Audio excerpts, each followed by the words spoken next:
Hello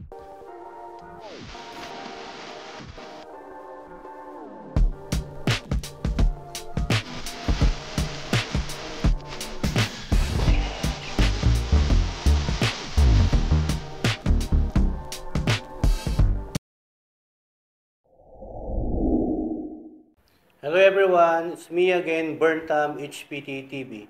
And for today's vlog, we are going to unbox again a product from Lazada.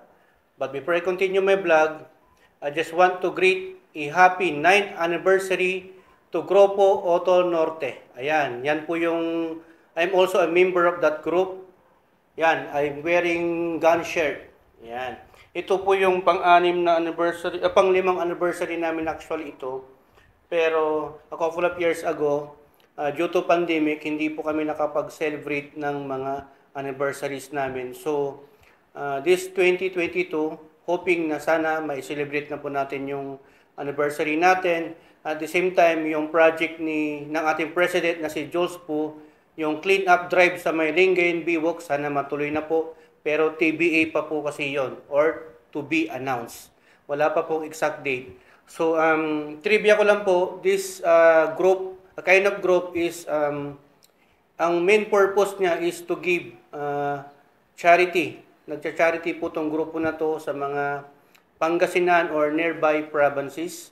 At yung member nito, hindi lang po pang Pangasinan, pang all over the world na po, may mga members tayo na nasa ibang bansa. Ayan, sa mga Canada, USA, o ibang lugar. Ayan. So, just want to shout out natin yung mga members and officers ng grupo na to. Of course, yung president po sa pangkasalukuyan, si Mr. Jules po. Ayan, boss, master, amo. Ayan, Jules po, yung existing president natin. At yung ex-president natin ay si no other than Mylon Franco. Ang tagal na naging presidente ni Mylon.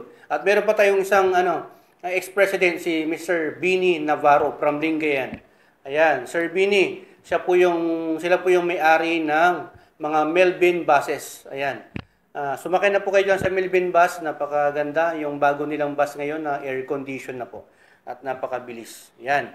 Sila po yung may-ari ng Melvin bus, si Sir Bini Navarro, ang former president po ng Grupo Auto Norte. At si Mr. Mylon Franco, ex-president din po natin yan.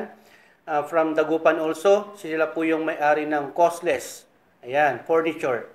Sa may Tapwak yata yon o sa harap ng Pedritos. Tapwak ba yun? Lukaw? Tapwak, di ba? Or Lukaw?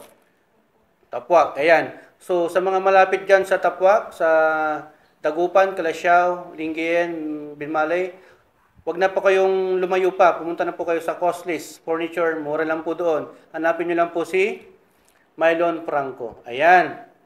At banggitin din po natin yung iba. Si Sir Kaiser, Colonel na yata si Sir Kaiser. Ayan, Macraeg. Ayan, from San Fabian naman po. Full-fledged colonel na po sila. Ayan, ng Philippine Army. Tapos, siyempre, si Clement. Tapos, si R.M. Mina ng Orbistondo. Ayan, secretary natin. Tapos, no other than Christian Bautista or Kits. Ayan, may-ari din po ng Cab Car Care ng Dagupan. Ayan. Sa mga malapit dyan, magpagawa na po kayo sa kanya. Nagpipainting din sila, yung mga total rig, pwede din po nilang gawin. At nag-aayos din po sila ng mga sasakyan, wiring, aircon, at kung ano-ano pa. Visit nyo na lang po yung page nila, Cab Car Care, because we care. Ayan. Kids, sila po yung may-ari. Salute. Tapos sa District 3 naman, of course, yung admin natin, si Aldigs. Ayan. Si Mark Alan Di Guzman. Ayan, ang doktor natin. Ayun, so Aldigs, kamusta? Tapos siyempre si Darwin at si J. Poscablo. Ayan, visit nyo rin po yung shop ni J. Poscablo, yung motorcycle shop na dyan sa may Malasiki. At yung vape shop ni Darwin, J. Poscablo, Darwin. Actually, ito magkapatid na ito, mag-ama to eh. Si Sir Darwin, ayan yung vape shop niya, visit nyo dyan sa may Rizal.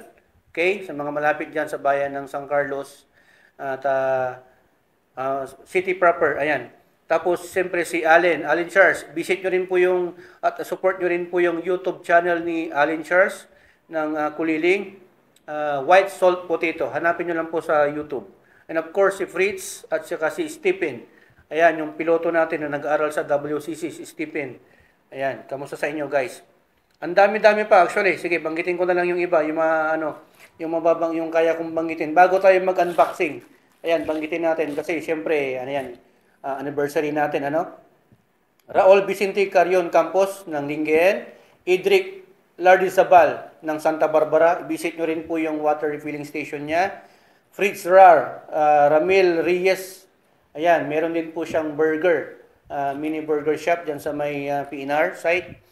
Of course, Arlon Tamundong, yun yung abogado natin, Attorney Arlon Tamundong from Orbis Tondo. Ion Lagoy, ayan, may-ari din po ng beef shop sa may Manawag.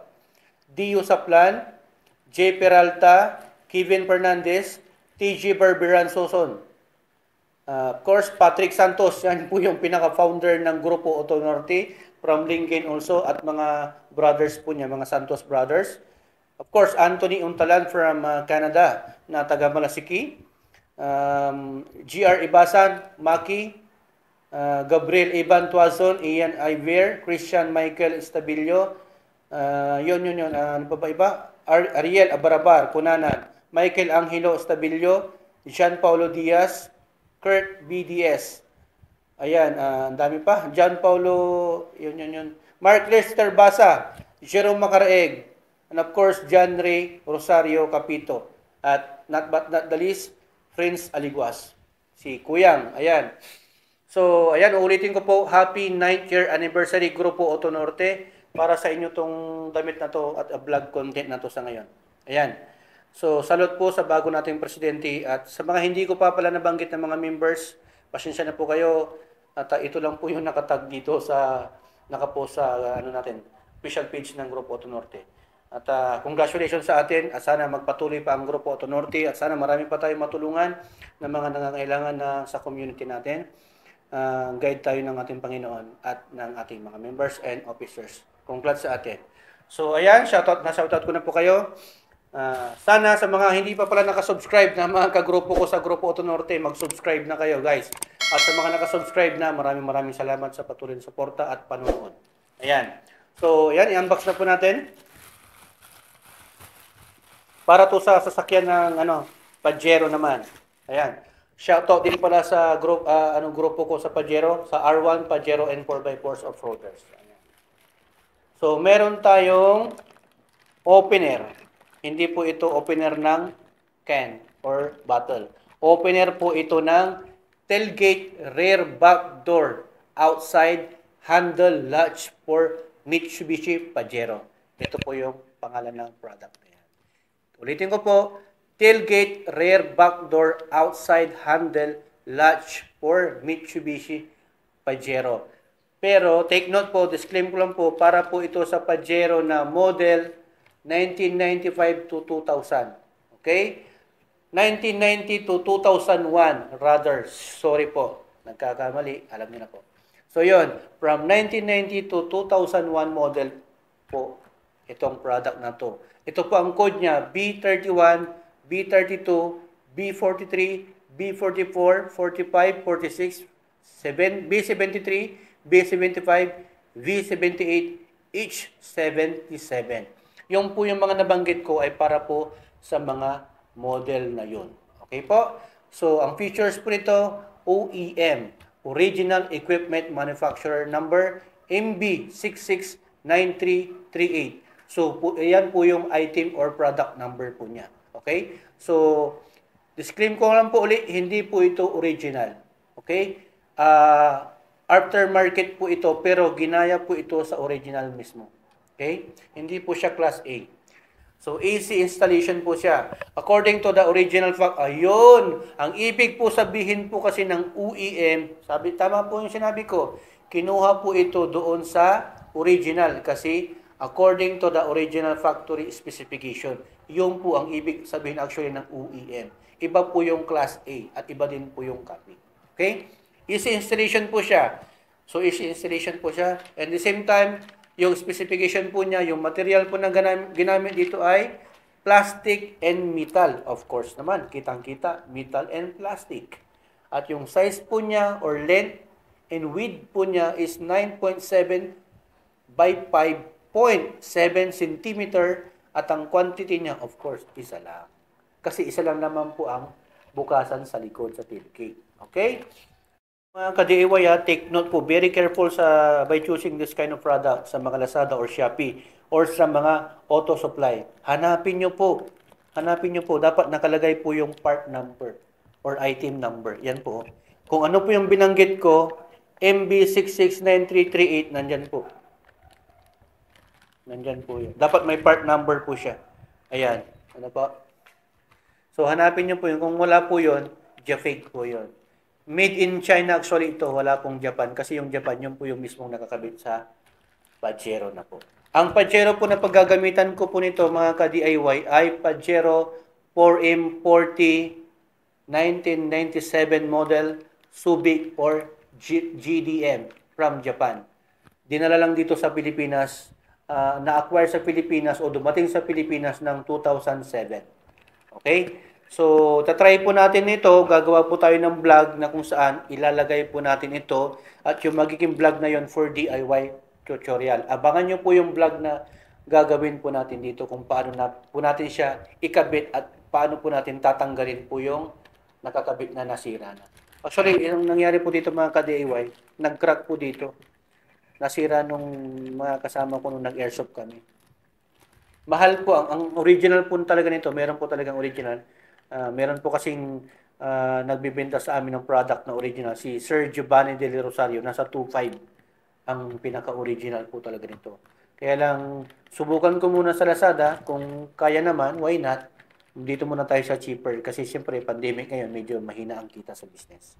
Okay? So, ulitin ko lang po, tailgate, rear back door outside handle, latch for Mitsubishi Pajero, para sa model na 1990 to 2001.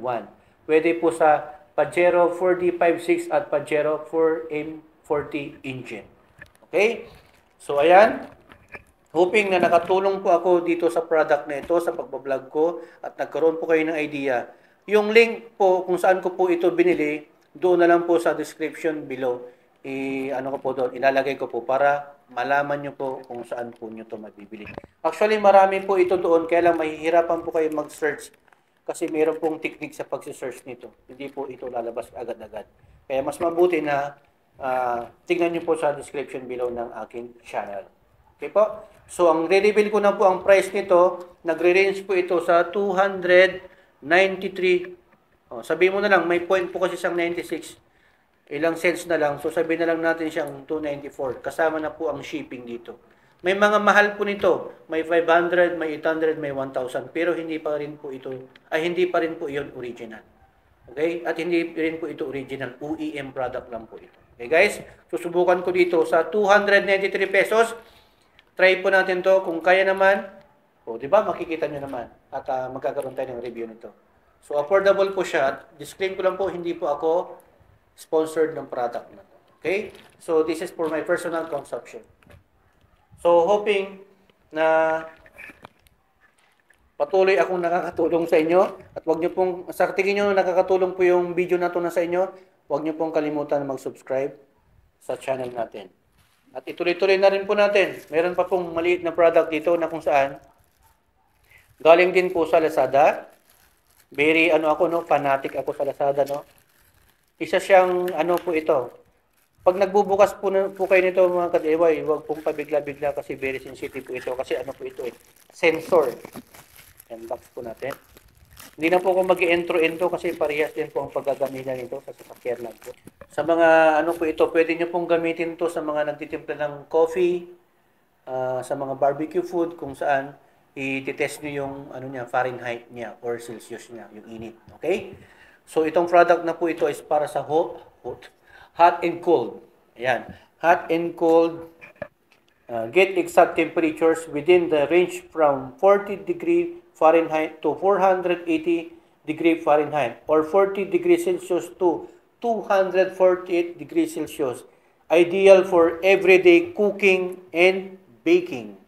So ayan, nakalagay po siya dyan. Easy clean up. Easy lang daw po siyang linisan. Quick red thermometer is easy to wipe down and can be washed under running water. Ibig sabihin sa gripo. Pwede niyo po siyang linisin doon. Okay? So, sabihin ko na po yung ibang specification and feature ng product na to, mga ka-DIY. Isa po siya na ginagamit sa meat and coffee, milk probe thermometer gauge tool with stainless steel for barbecue food and cooking. Ayun. So, yung features po niya, battery-free operation. So, hindi na po siya nilalagyan ng battery kasi battery-free po siya. Durable and high accuracy. Fast reading, widely used, and easy to operate. Ibig sabihin, hindi ka na po masyadong mahihirapan. Pero medyo may ano po tayo, expectation versus reality. Kasi actually, yung sa ano nila, nakalagay doon, malaki po ito. Malaki, malapad, ganyan. Pero yung dumating, ganito lang. Pero at least, ang importante naman dito yung accuracy niya. Ganito kasi dapat yun. Pero titignan natin, ipapakita natin sa inyo kung paano siya gumagana. Actually, meron na po akong ganito. Digital naman po siya. Kaya lang hindi na po siya accurate yung digital ko. Kaya ito, may nag-refer sa akin na ito daw ang bilhin ko. Sinend sa akin yung link. Si Sir Giovanni Del Rosario kasi ganito din po ang gamit niya.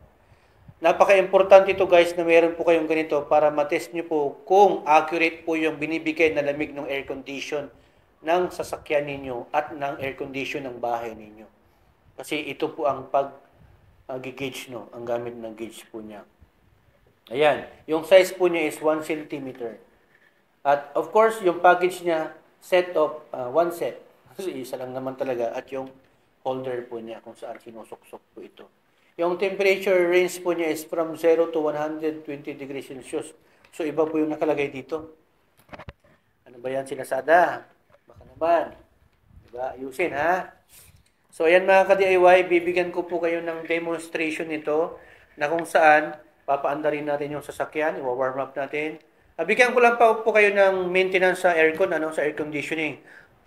Before you switch your car air condition, dapat i-warm up mo muna. Mga 1 minute to 2 minutes para umikot pa yung oil ng aircon mo. Kasi may oil pa iyon. Parang sa engine din po yan, merong warm up. Para malubricate po niya yung mga metal parts. Okay? So, kahit sa bahay, dapat may warm up pa po yung air condition natin para hindi po mabigla yung compressor. Para hindi po mabilis masira. And after that, i-switch nyo na po from level 3 to level 2. Para matest nyo na po. Pero hindi ito matitest ka agad-agad. Dapat mga mapapalamig nyo siguro to pag nagamit nyo na to ng matagal yung sasakyan nyo. Pero kung mabilis naman lumamig, naka-dual aircon ka, matitest nyo agad kung tama. Okay? So, pagsasabayin, siguro magagawa ako ng vlog nito. Abangan nyo po para sa DIY tutorial natin. Itong door opener natin sa may tailgate ng Pajero. Pero ito siguro, kung sipagin ako, gagawa na ako mamaya para matry na po natin kung accurate po itong nabili natin sa Lazada. Okay? Ang price po nito ay 85 pesos lang po. Ayan, napakamura. So, tignan natin kung accurate to dahil sa price na nakakatakot, medyo mura. Okay? So, try ko dito. Pag nag-same lang po yung gauge ng digital ko saka ito, of course, accurate po sila. Kasi yung sa may digital gauge ko, nagre-range po siya ng 5 to 10 degrees Celsius. So, malamig na po yan. Okay? So yan mga ka-DIY, hoping na sa vlog content na to, may mga naitulong na naman po ako sa inyo at nakapagbigay na po uli ako ng idea sa mga car owners natin dyan at sa mga DIYers sa iba pang mga bagay-bagay. Maraming salamat sa patuloy uli at sa mga hindi pa nakasubscribe, please huwag niyong kalimutan na i-click yung subscribe button and of course yung bell button para updated kayo sa mga next videos na gagawin ko. Maraming salamat at happy 9th anniversary sa Grupo Auto Norte. I am proud of this group because this group is caring for community. Salute sa mga members and officers. To God all be the glory and burn time shining.